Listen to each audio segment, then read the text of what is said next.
nga tukyagenda maaso n'okutuusaako amawulire nga bwe gatambula okuva mu ggwanga erya Democratic Republic of Congo naddala mu lutalo wakati w'eggwanga erya DRC gavumenti y'eggwanga eryo ng'erwanagana n'abayeekera ba M23 abaavaayo ne bategeeza nga bwe baali bawambye ekibuga ekimanyiddwa nga Goma, ekibuga ekinene era ekisinga okuba eky'amaanyi mu province emanyiddwa nga North Kivu. Kakati wuliriza mu mawulire ge tufuna agava sayidi eyo gavumenti y'eggwanga erya Democratic Republic of Congo ekulembera Felix Tshisekedi bamaze okuba nga bayungula era bamaze okudeployinga kye tuyita SFC ey'eggwanga erya Democratic Republic of Congo. Wuliriza bakomando abava mu kiwayi ekya Special Forces bamaze okuba nga bayiibwa mu bitundu ebyenjawulo naddala ebyo ebibadde birowoozebwa okuba nti birimu abayeekera ba M23. Nkugambye bino njagala tugende mpola twewaayo kubanga tukusakira byonna ebiva mu lutalo wakati wa M23 ne gavumenti y'eggwanga erya DRC. Wuliriza okusinziira ku mawulire ge tufuna sources ez'enjawulo nga zitugamba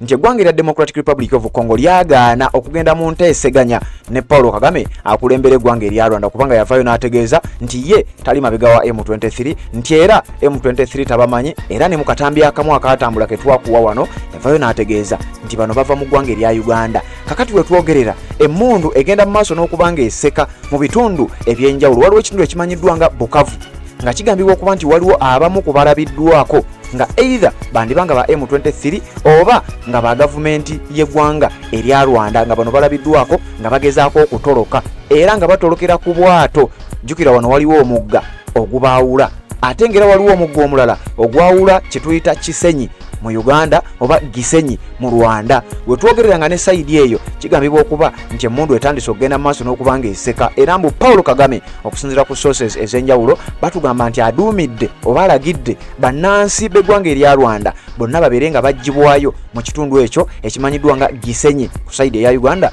tuba tukiyita Kisenyi. We twogerera nga gyayongedde okuba nga giwunya Paul Kagame anaaba M23 kirabika nga si birungi. Jjukira bino byonna bigenda mu maaso. Eggwanga erya Burundi omusajja amanyiddwa nga Ndayishimiye yavaayo naye n'ategeeza nti mwetegefu era ali ready n'eggye lye ery'eggwanga erya Burundi okuba nga beŋŋanga n'okulwanagana oba okuyambako Felix Tshisekedi okulwanyisa eggwanga erya Rwanda n'abayeekera aba M23. Kakati wuliriza ekiriwo okusinziira ku sources nga bwe nkugambye agava mu ggwanga eryo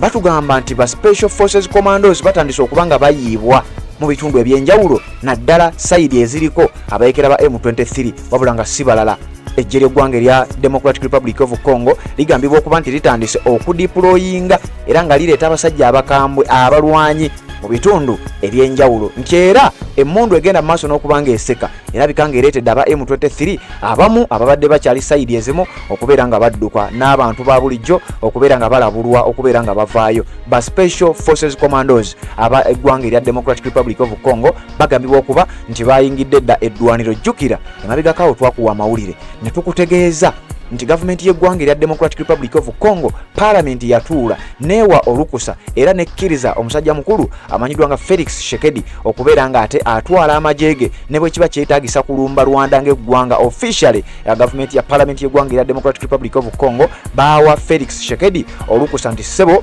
kati oli wa ddembe okubeera ng'oduumira abasajja bo ne abawanvu n'abampi ne baba nga balumba eggwanga erya Rwanda kubanga akamanyiro kati kasusse. Bino byonna nga bigenda mu maaso nakugamba mukutu gwa Red Zone TV n'emikutu emirala gyonna kwe tusinziira okubeera nga tukutuusaako ensonga. Batugamba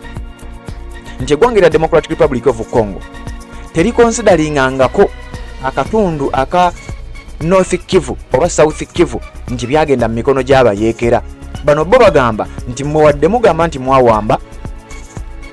ekibuga Goma ekya North Kivu oba ekibuga ekirala ekya South Kivu nti nakyo muteekateekwa okubeera nga mukirumba. Ffe tetunnaba kukkirizaako kino kiri mu mikono gyammwe era bakyatwalibwa nga bayeekera essaawa yonna bandiba nga bagenda kukubwa. Nga bwe nkugambye gavumenti y'eggwanga erya DRC yatandise dda enteekateeka ez'okudeployinga era we twogerera mu bitundu ebyenjawulo abayeekera balabiddwako mbu nga batoloka era ng'abamu balabiddwako nga batolokera ku bwato. Jjukira nga bwe nkugambye nti waliwo omugga ogwawula eggwanga erya Democratic Republic of Congo n'eggwanga erya Rwanda. Kakati sayidi awo waliwo abayeekera ba M23 abalabiddwako nga bateeberezebwa okuba abayeekera ba M23 oba abajaasi ba gavumenti y'eggwanga erya Rwanda wabula nga byonna bigenda mu maaso eggwanga lya Democratic Republic of Congo limaze okuyungula abawanvu n'abampi babaleese wakati mu ddwaniro n'ebyuma ebikozesebwa eby'omulembe newankubadde nga mu bitundu ebimu bagamba nti tebinnatandika kukozesebwa embeera tenatandika kubanga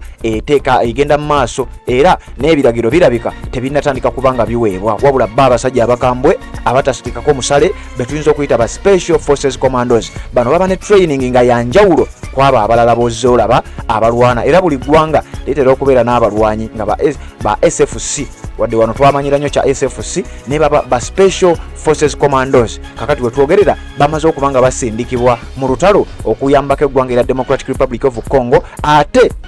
ekibadde tekinnategeerekekera okusinziira ku sources ez'enjawulo nga nkutegeeza waliwo abalwanyi akabinja k'aba Wazalendo nga nabano nabo bayeekera wabula nga ate bo balwana bali ku sayidi eya gavumenti ya Democratic Republic of Congo we twogerera gavumenti emaze okuba nga ebateekamu ssente emaze okuba nga ebapangisa ba Wazalendo fighters bagenda kulwana nga balwanira ku sayidi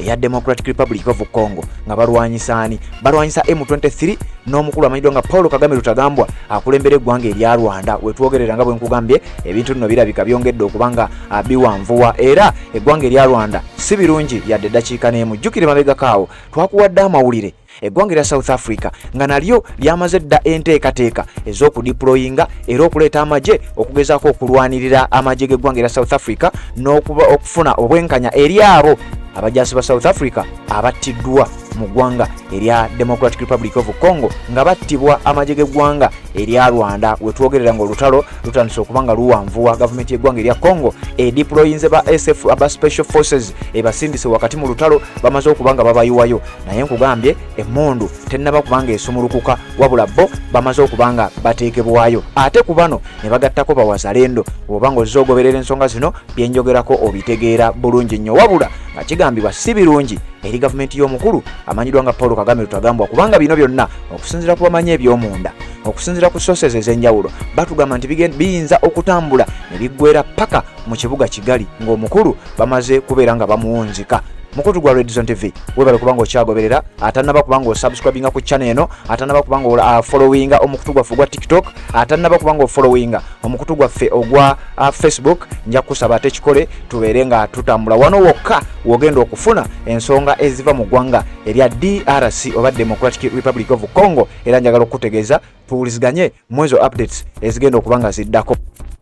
Assalamu alaikum wa rahmatullahi wa barakatuh. Amanya n'eddoboozi Haji Abdul omusomi w'eddua nkola ku nsonga ez'enjawulo emirimu nga gikutataganyeko ebyenfuna byo nga bidobonkanye n'oba oli bweru wa ggwanga emirimu gya kucankalanako jangu kusomere ku ddua okubeda nedda eddua zaabaawo eddua zisomibwa omuntu n'oterezebwa mu mbeera yonna ebadde ekwesibyeko akanyaga nina ekyoto kyensobola okukumira wadde oli bweru wa ggwanga nga toli kumpi wano n'ofuna omukisa ogwo nawe n'osomerwako ku ddua nakuteddeko n'akabaani Allah ajja kusaasira ajja kwanukula kuba ku namba yange y'essimu 0752 44